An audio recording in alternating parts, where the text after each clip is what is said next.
Hey guys, this will be video 13 for the how to restore a 1981 Gibson E2 Explorer with a curly maple top and then 1980s, early 80s dirty fingers with the extremely rare dual conductor leads. And thanks to all you guys that chimed in the last video, I did discover how to do that with you guys' help as well as Eric's help, and I was really seriously overthinking every bit of it. So I'll keep doing a little bit of a flyby, and then we'll get into the video, and I'll just talk about what's in front of us and how I went about just very, very slowly working my way to the finish line, as I like to say. And what was awesome is as soon as I pulled the trigger on one screw location, everything else just truly defined itself, and I'm not kidding. And I think that was the very first screw location that I put in, and then it defined that corner, and then that flat defined just absolutely everything. I'm not saying it was easy. It was a very slow two-day process, but I just didn't want to run the risk of missing something by just enough distance where you had to repair it and then start over. And I probably will do a disassembly here in a second, and you'll see that all of the screw locations look like they were done with a CNC machine. So yeah, because I probably will take it apart here before the video ends. But what's awesome is after video 12, where it was still basically just covered in paper, you barely could even see the actual finished guitar. And if you had never seen this guitar, you really wouldn't know what to expect out of it. But then once I get the actual Nashville Shaler bridge on there that Eric provided, as well as the vintage TP6, then it will truly become the actual very similar looking to the original guitar. But I like it. I like it a lot. Very, very happy. I think that's a really good picture right there. Let's see if we can capture that. Yeah, close enough for rock and roll. But anyway, I've still got a lot. It's weird. There's this strange thing where you feel like just because you got all the nitro work finished and buffed out that you're really close to the finished guitar. And after about 5 days of working on it, I realized how far away from being finished I truly was. I did get all the controls ordered, and I think they're going to be here tomorrow. I'm so hoping they are. If not, I've got plenty of stuff that I can do while I'm waiting on those parts to come in. But I won't be able to ship it this week, Eric. I was hoping that I would, but it's just not going to happen, I don't think, because then this weekend being Halloween and stuff like that. So anyway, but it should be early next week. So with that said, let's talk about what's left to do as far as like all the major work. And the most important thing would be drilling this location right here and having really high quality equipment to do that. You could do this with a Forstner bit, but usually what I do, if I'm doing that with a Forstner bit, I set up a clamping station on my drill press that allows the actual whole guitar to hang off the side of the drill press deck. And it's bizarre, but I had forgotten I didn't forget to do it early. I did not want to do it early because I didn't want to run the risk of forgetting that I was going to be doing binding work. So rather than doing that type clamp work on the station and then moving the deck on the drill press back, and then using the drill press to cut into that body right there that is now standing up vertical, I just elected to change gears and use my Milwaukee hole saw kit. And if you're really serious about doing guitar restoration or building, these are pretty valuable. They're actually very expensive as well, but nonetheless, they guarantee a really beautiful true job because you've got this pilot bit system going on. See, you can you could do your pilot drill work first, and then once you have that pilot hole, it's just a matter of keeping this body under control. Even if this thing is 100% finished, you can you can be very confident about coming in here and just drilling a very precise hole all the way in through to the controls cavity. Or what I typically only do is, my theory is, why would I want to cut the whole guitar in half when I'm doing a custom build? It's not a, I'm not going to start using names of other manufacturers, but it's not a guitar where the whole top is just routed out and then you just feed all these components in. It's truly a custom build where you're feeding the three-way harness down the channel and you're doing solder work. You're installing potentiometers that might be partially wired and you're doing solder work. And then you're feeding all this custom wiring in, doing all this solder work pretty much right there in place.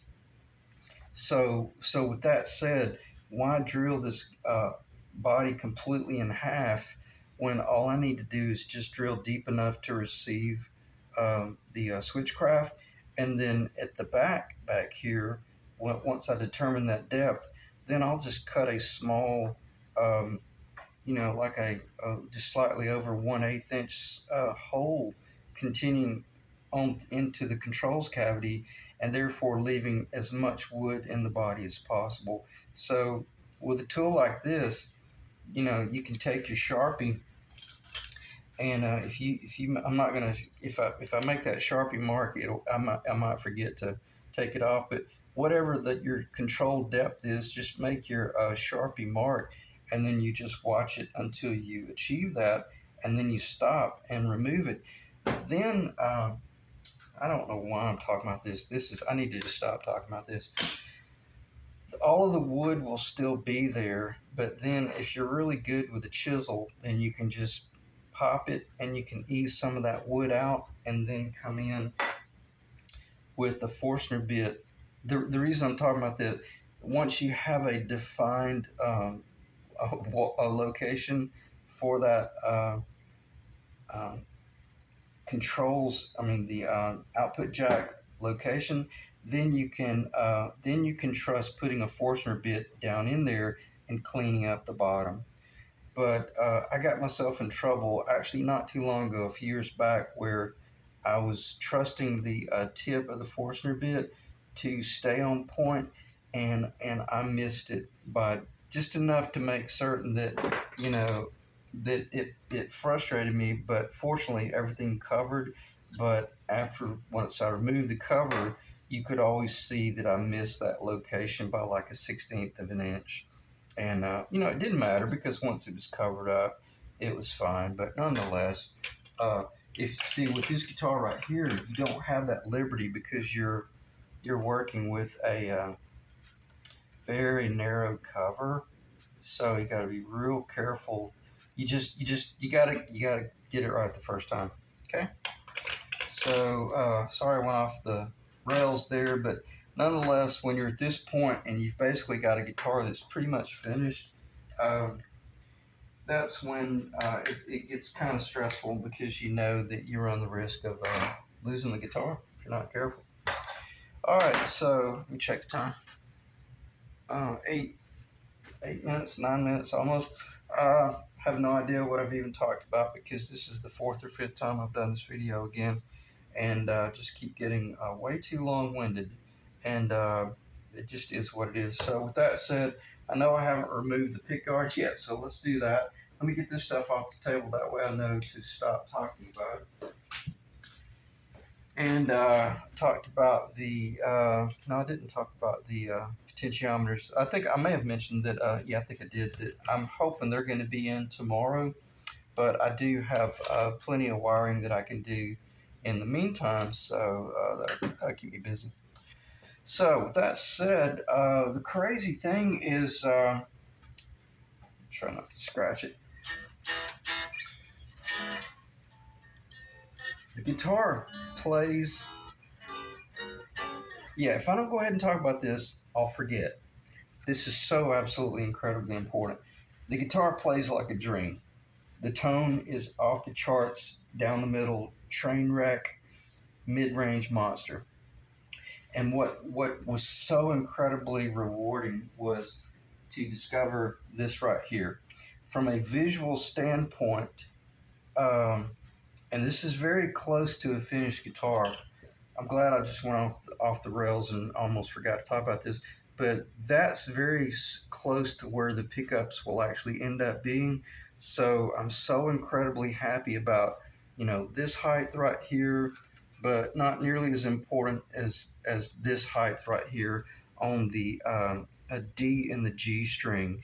And what's incredible, I'm hitting right at my 19 millimeter target from the top of the guitar body to the bottom edge of the string, and I got this trend going where every flat top guitar I build that is a replica or a restoration from this company right here, and when I do a set neck per this design, whether it's a Flying V, an Explorer restoration, etc., I'm hitting 19 millimeter absolutely every time. And what does that equate to?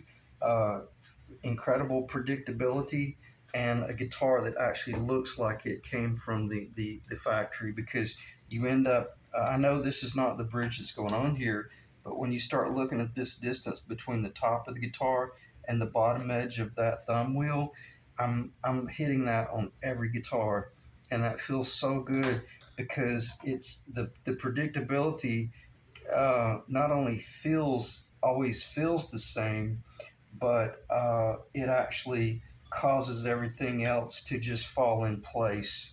Kind of like what I'm trying to explain right now, but I'm struggling with the explanation. When you visually look at the guitar and then you go to a photo of this actual design, well, what you see, it looks virtually identical. And that's an incredible feeling. Other than this design is a little bit different in the 80s. This neck was a little bit higher up out of the body with a little bit less pitch. And it's actually a really strange design because it caused this pickup to come out of the body further and this pickup to maybe come up a little bit higher than this, but nonetheless, by the time it got to the bridge, it was back to that 19 millimeter, or at least that's what I saw on the pictures and stuff. So the reason I'm bringing that up is because when you're doing a job like this and all you have is just the neck, that's obviously that's pretty difficult to do unless you do all that ongoing engineering that I did in the first few videos to really guarantee that once the guitar's on the table and you're looking at it, well, it looks like a 1981. Well, whatever it is you're building, you might be building something else. Um, but then also where I'm trying to go with this, and it's so damn big, this footprint, is when I look down this body, and I'm looking down the body, I'm looking down the neck, and then I look at the headstock. Everything about it is it looks and feels like the authentic product. Now, I'm not saying I'm surprised by that. That's not what I'm saying. But what I am saying is if you miss this by a couple of millimeter, well, let's just say if you miss this drastically, it will be exponentially horrifying what takes place 3 feet away. And I'm trying not to sound melodramatic, but it's just that's why I always harp on that. Make certain that you get, the distance between the top of the guitar here at whatever what if you're joining at the 18th fret or the 19th fret, or maybe you're building some sort of weird custom guitar where you're joining at the 20 or something like that. Just make certain that you really study that location right there and in relation to your finished target right here, because if you achieve those two targets right there, everything else will define itself, and it'll end up being a beautiful guitar that fits in the case. And once you pick it up and play it, it feels like this manufacturer. Or if you're building a Gretsch, then the completely different animal like the Penguin or the Jets, the Dual Jets and stuff like that. Sparkle Jets, Les Paul, they're all completely different animals, even to the Strat and the Telecaster, which they're very flat. Everything about them is just very, very flat. Okay, so with that said, what are we, 15 minutes? Let's do this. Let's talk about what it's going to take to finish the guitar. And I'm not going to do any of this work on the camera because I talked about that enough to explain the importance of primarily the reason I wait so long before I drill that hole is just because I know I'm working with a body that's got binding on it, and it happened once a long time ago where I forgot that I drilled that hole early, and then I was doing my binding work. I'm talking 20 years ago, and when I came around with a router, well, the bearing on the router bit went up into that hole just enough to cause it to cut up into the body, and that's why that has not been cut yet. So, but will be the next thing to be done. So let's take it apart a little bit, see what it looks like. And this screw location right here was I think the very first thing that I did.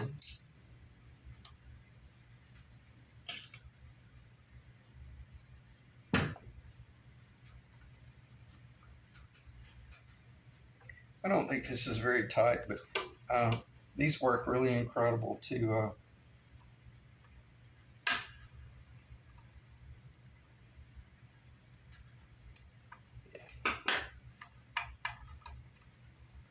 okay.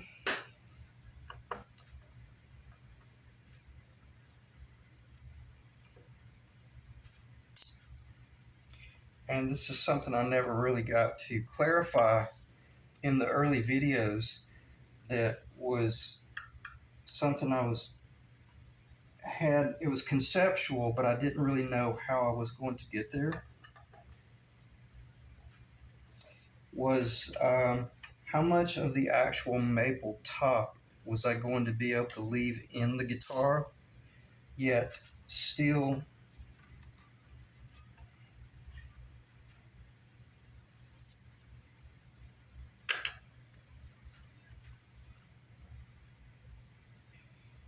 be able to reach all the way through the pick guard with a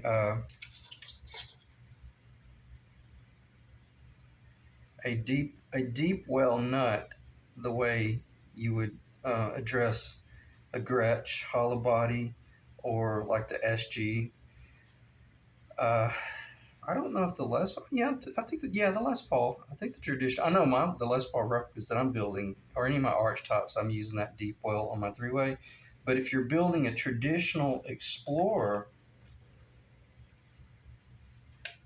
see, all you're doing is this right here.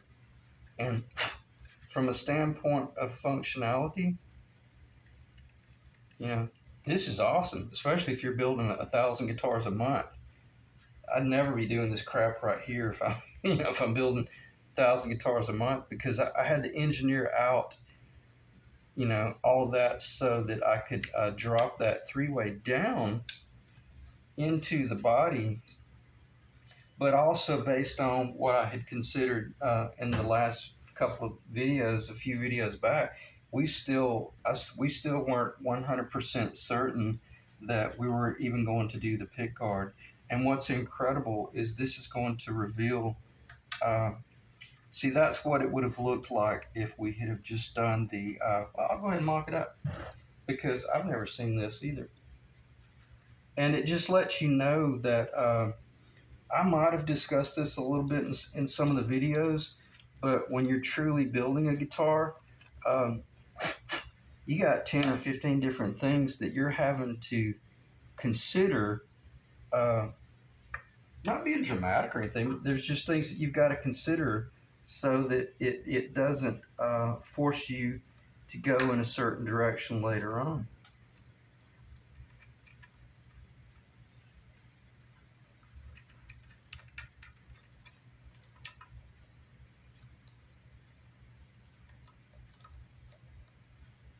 Okay, and that's the first time I've ever seen that.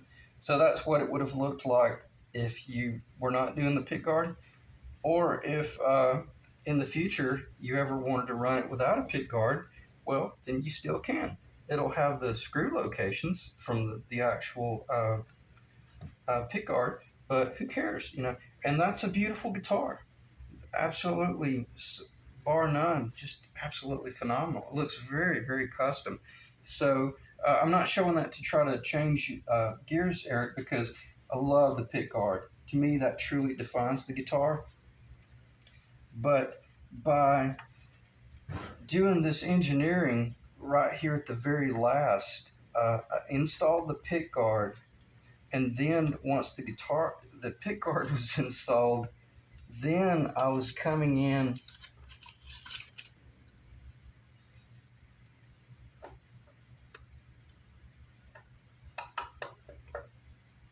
I didn't know what this number. I did not know what that number was going to be, but whatever that number, it's irrelevant what that number is. But that was going to have to be my target in order to leave enough wood in the top. You can hear it. It's thin, but how thick is it? It's a little bit thinner than a Gretsch. So, but with that said, it's pretty cool, man, because it's thick enough that it's not going to crack or break or anything like that. Unless you dropped it off the stage, it probably would crack. But by putting the pick guard on here, then you get all the additional strength from the two of those items going together. And again, this screw location right here was the defining screw by which, or the defining location based on everything being initially laid out. And then I was able to make certain that that this line right here was perfectly true and perpendicular with the center line. And then once I had that, well, then that defined that location down there. And then, so after I installed that screw, I went ahead and drilled that screw location. And then I knew that if I wanted to, I didn't even need to do any more assessment. All I had to do was install each pickup ring uh, uh, flush up against the pick guard. And that's what I meant by then it would just naturally bring everything in. Now, granted, I was still triple checking and double checking with that mark right there, verifying just, you know, before I pull the trigger on the drill, because I wanted to make certain that once this thing went together, that it could be fully disassembled. And as I just clarified, let me make sure there's nothing on the table. Once it's fully disassembled, that it looks like the guitar was made with a CNC machine, where that CNC machine just came down and went boom and drilled that location. There's going to be a location below it right there. There'll be one there, that one on the end. There'll be one right here, and then one up in here, and then just one right in the middle. But the cool thing is, you can see how invasive, non-invasive, whatever the word would be, that they truly are. And it's a beautiful guitar. I absolutely just love the zebras. They just so go with the tobacco. Okay, so let's see if you can see the I don't know if I'll be able to pick this up. Yeah, awesome. I don't think you can tell. Let me just tell you what the additional depth is that I routed out. It's about it's over 3/16 of an inch. It's considerable. And what's bizarre is, man, did I ever learn my lesson, like from that whole missing the depth on the controls cavity. I had forgotten that I had not engineered the depth on this yet either. So I say all that to say this: after I had this guitar pretty much 95% finished, I missed every one of my depths. Well, my pickup cavity depths were perfect, but my leg additional little step down on all four corners, I missed that by like a 16th of an inch, and I had to machine all four of those on the drill press by hand at about 4,500 RPMs, and just it was a bit of a nightmare. But it's good practice to know how to do that type of stuff. But otherwise, I was going to have to cut the bottom of the screws off, adjustment screws here, and I don't like doing stuff like that.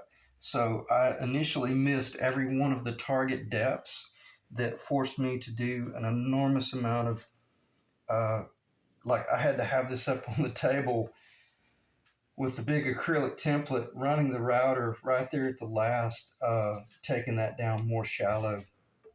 I should have engineered that stuff out on the front end, but I didn't. So I paid hell for it there on the end, in the fact that I could have screwed something up. I do a lot of stuff like that, and I'm fairly comfortable with it.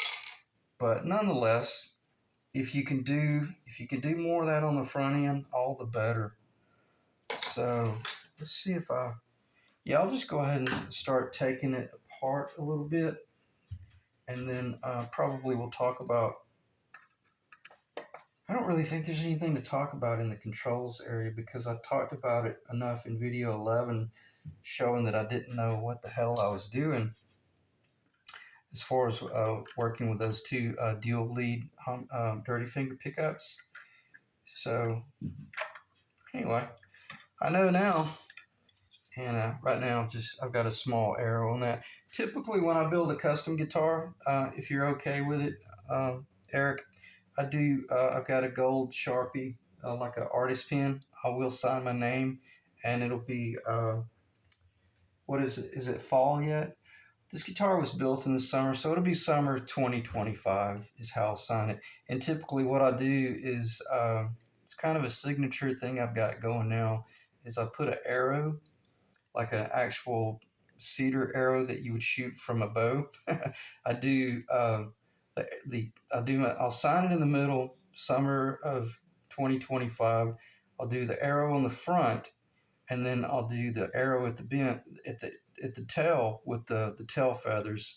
And then what that does, that acts as an indicator of the direction of the actual covers. But this one up here, I just have a small arrow on that. I might do a little gold arrow on that, a small one, and do summer 25 on that as well. But nonetheless, that helps because they're definitely, everything is hand fit so that it is at its optimum location, yet still has a little bit of movement. So in the sign of a good build, they should fall out with ease. So I like talking about stuff like this, and I also, but not nearly as much as I like seeing it come together, because it's so rewarding to finally be getting there. And also, we'll keep talking about building the guitar a little bit here. As far as doing the drill work and the machine work here, it took about an hour and a half. And you might think, good Lord, man, that's slow as Christmas. But as I drilled each one with a 16th inch bit location, then I came back with a slightly over 16th of an inch. Then I used a toothpick and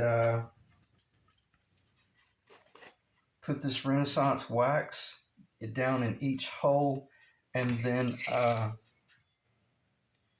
pre-fit each screw to make certain that you're not running the risk of splitting any of the wood, or that you're not running the risk of getting too close to an edge or anything like that. So everything about this guitar, it's handmade. Every operation is pretty much a hand operated procedure, and to assure that you don't miss locations and stuff like that, and that everything's just really beautiful and again handmade. And to me, that's really rewarding when you start seeing your project come together. Because see up here, this is pretty thin right here. Well, no, actually it's not. It's over 3/16 of an inch thick. But if you were to miss that a little bit, then you've got this screwed up opening right there. But with this build, everything about them is very precise. And when you're building, I think it's wise to be able to do that type work, because every now and then you'll get in a situation where you might be working on a 1959 Gibson Les Paul owned by pick your poison, and you got to be real comfortable drilling a hole in a body that's worth $250,000. So I haven't done that yet. I worked on some pretty valuable ones, but I'm always been a firm believer. Be really comfortable and really good with your hand tools, because you never know when you might get in that situation where you need to be able to pull that stuff off. And every one of those wires right there are coming from the two pickups, other than just this one right here. That one right there is the internal ground wire. And even though it has the shielding on it, the ground wire, just for your future reference, Eric, the ground wire is only the internal lead wire. So if for some strange reason you were doing test work in here for looking for a ground and you touched the outside of that wire right there, you're going to get a dead reading. And you're going to think that you've got a broken ground, but it's not. It's just all that is, that's just acting as a shielding. And typically when I put that ground wire in, and I'm not really certain why I did it on this one, but typically I just put the cloth wire in like that. I'll tin it on that end when it's installed from the front, then it's sticking through, and it's just this black wire, and it's easy to identify as the ground. But this one I went ahead and just left the shielding on it. But just know that shielding on that one is not grounded to anything, but it is the lead wire on the inside that is the ground. The rest of these four leads are the two lead conductors from each pickup. And, that's kind of irrelevant. But the reason I'm bringing it up, this is a guitar body absolutely full of wires. So, with that said, let me put that cover back on there just so I don't run the risk of scratching the body.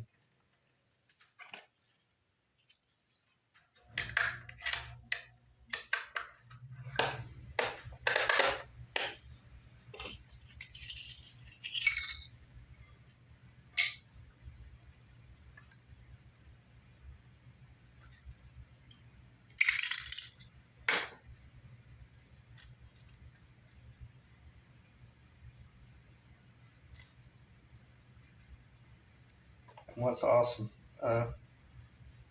with that little bit of wax on there, the Renaissance wax, oh, it makes for such an incredible installation. And when you hit the bottom, stop. Okay.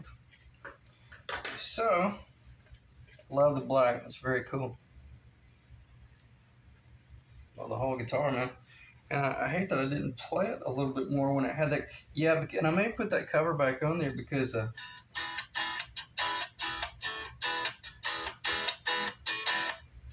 let's do a sample, tone sample. And where I'm going this, it sounds, I can hear it. It sounds different with the pick guard on it. It's a little bit warmer.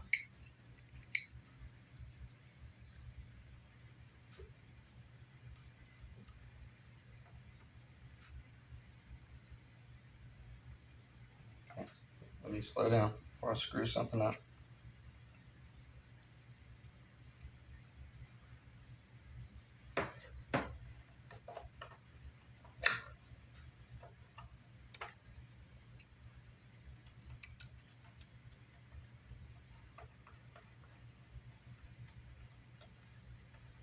For you guys that have never worked with the Switchcraft three-way switch, there's a couple of variations on that nut. The flat nut and then the deep weld. That's the reason I covered that.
Hear that buzzing.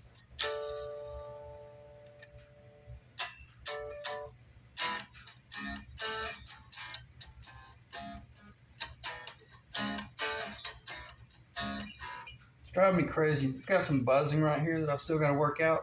Eric and I have discussed it, but and I may have covered it on the front of this video, because these are the original frets. They're the really low, wide, flat fret. There's no room to do any cut work at all.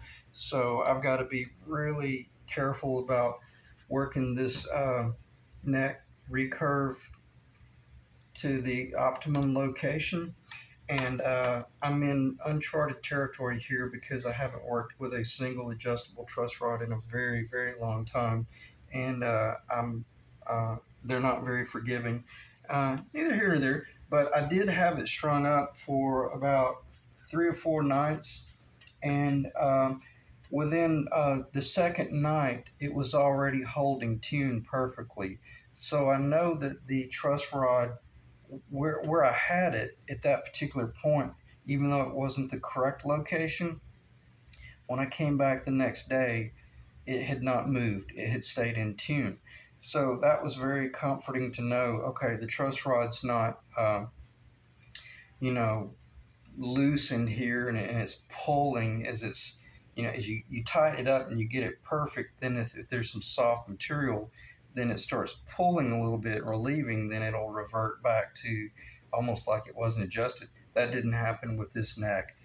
Within 2 nights of it being strung up, it was holding perfect tune, whether it was buzzing or not. It was staying true.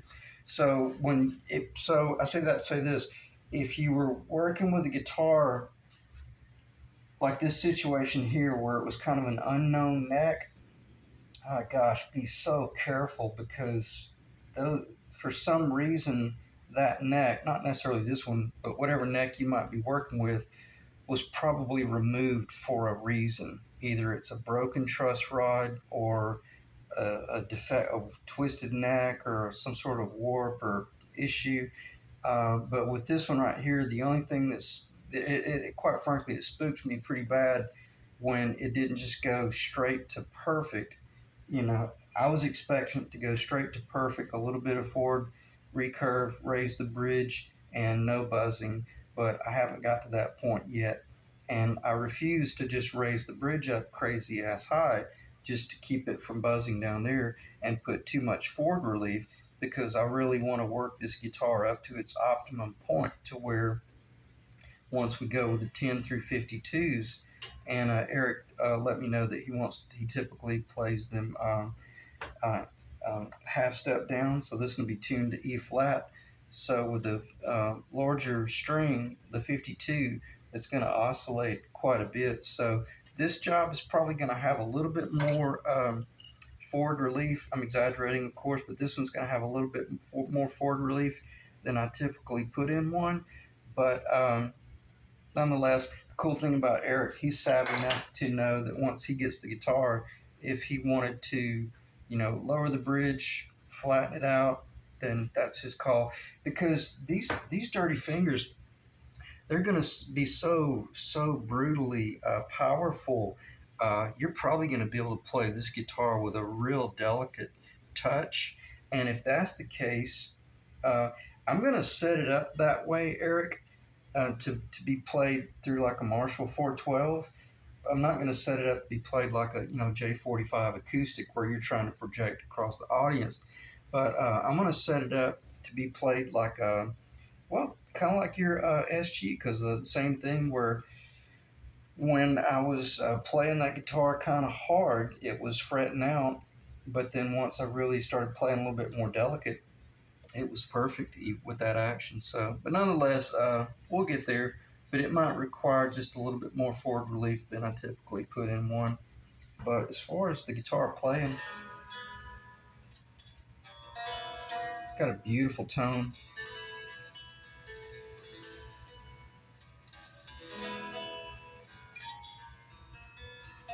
Yeah, I got that neck. I got everything. I haven't set the action.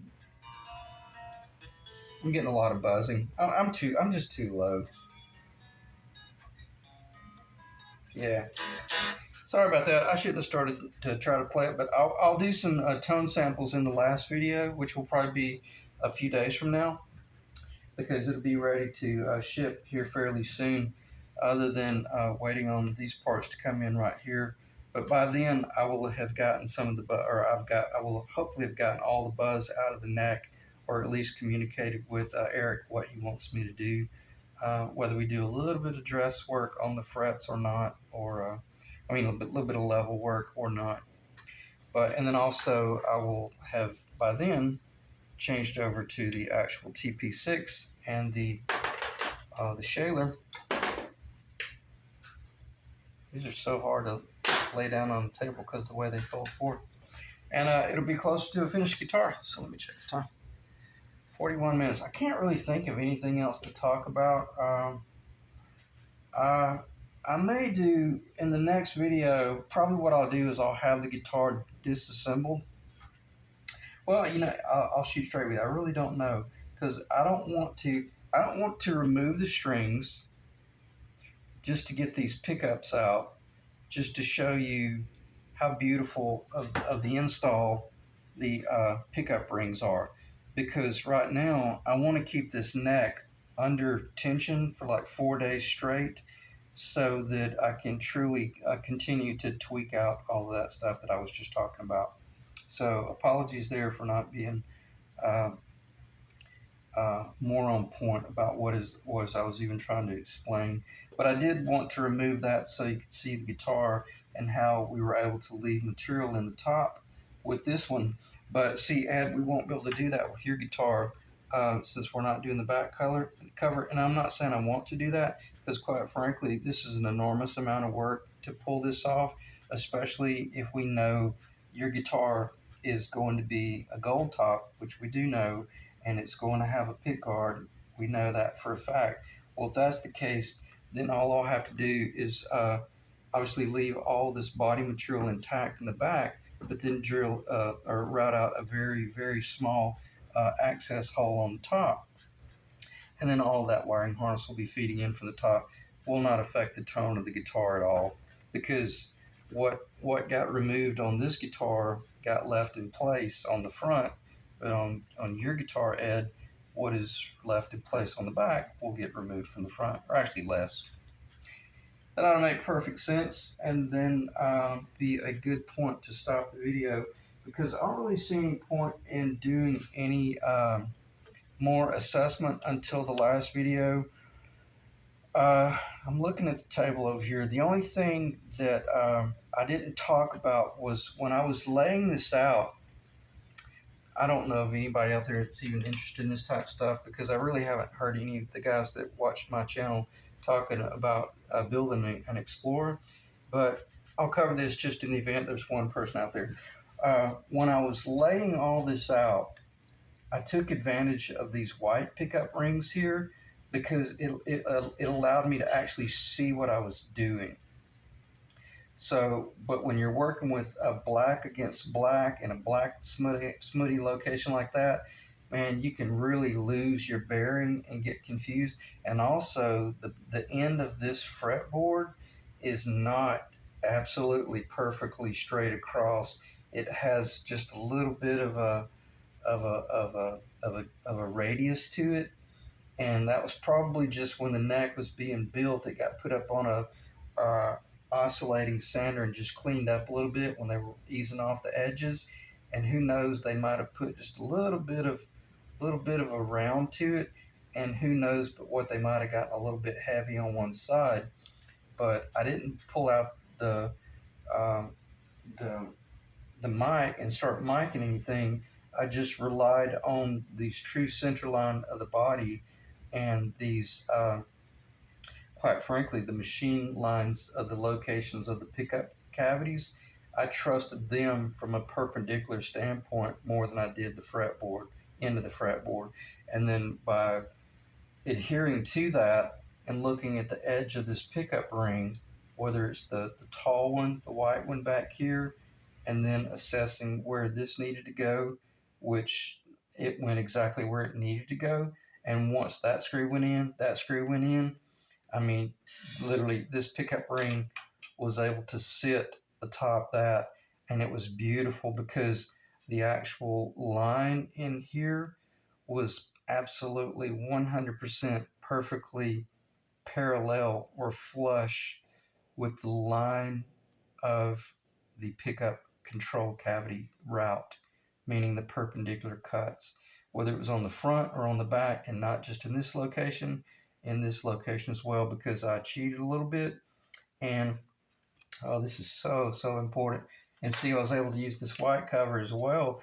I put this one in first in relation to this in the white ring, but then obviously didn't have the pickups in there. But then once I had that pickup ring installed, then I was actually able to slide this straight edge forward and assess, was I able to do any machine work down here to clean up that route, yet still guaranteed that the center line of my string